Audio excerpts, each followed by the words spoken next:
ನಮಸ್ಕಾರ ಎಲ್ಲರಿಗೂ. ಇವತ್ತು ಭಾನುವಾರ ಅಂದಮೇಲೆ ಆಬ್ವಿಯಸ್ಲಿ ನಾವು ಚೀಚಿ ತಿಂತೀವಲ್ಲ, ಅದಕ್ಕೆ ನಾನು ನಿಮ್ಗೊಂದು ಹೊಸ ಜಾಗ ಕರ್ಕೊಂಡು ಹೋಗ್ತಾ ಇದ್ದೀನಿ. ಸೊ ಬನ್ನಿ. ನಾನು ಇವತ್ತು ಕರ್ಕೊಂಡು ಹೋಗ್ತಾ ಇರೋದು ನಿಮಗೆ ಬನಶಂಕರಿಲಿರೋ ಶಿವಾಜಿ ಮಿಲಿಟ್ರಿ ಹೋಟೆಲ್. ಸೊ ನಾವು ರಿಹರ್ಸಲ್ಸ್ ಎಲ್ಲ ಮುಗಿಸ್ಕೊಂಡು ಈ ಹೋಟೆಲ್ಗೆ ಹೋದ್ವಿ. ಲಿಟ್ರಲಿ ಜನ ಅವಾಗ ಸ್ವಲ್ಪ ತುಂಬಿದ್ರು, ನಮಗೆ ಕೂರಕ್ಕೆ ಜಾಗ ಇರಲಿಲ್ಲ. ನಿಂತ್ಕೊಂಡು ಕಾದ್ವಿ. ಇಟ್ಸ್ ಲೈಕ್ 2 ಅವರ್ ಕಾದಿದ್ದೀವಿ. ಓಕೆ, ನಾನು ಹೆಂಗಿರುತ್ತೆ ಇವತ್ತು ಮಿಲ್ಟ್ರಿ ಹೋಟ್ಲು ಟೇಸ್ಟು ನೋಡೇ ಬಿಡೋಣ, ಅಷ್ಟೊಂದು ಇಕ್ಕಿದ್ದಾರಲ್ಲ ಅಂದ್ಬಿಟ್ಟು 2 hours ವೆಯ್ಟ್ ಮಾಡಿ ಫೈನಲಿ ಒಂದಷ್ಟು ಡಿಸ್ಕಷನ್ಸ್ ಎಲ್ಲ ಮಾಡಿಕೊಂಡು ಅಲ್ಲೆಲ್ಲ ಕೂತ್ಕೊಂಡು ಆಮೇಲೆ ನಾವು ತಿನ್ನೋಕೆ ಕೂತ್ವಿ.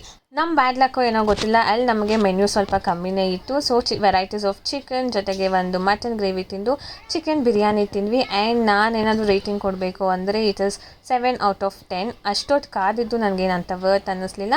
ಎನಿವೇಸ್ ಅದಾದಮೇಲೆ ತುಂಬ ಜನ ಆದರು. ಸೊ ಬೇಗ ತಿಂದು ಮನೆ ಕಡೆಗೆ ಬಂದ್ವಿ. ಇಷ್ಟಾದಮೇಲೆ ಐಸ್ ಕ್ರೀಮ್ನ ಮರೆಯೋಕ್ಕಾಗತ್ತಾ?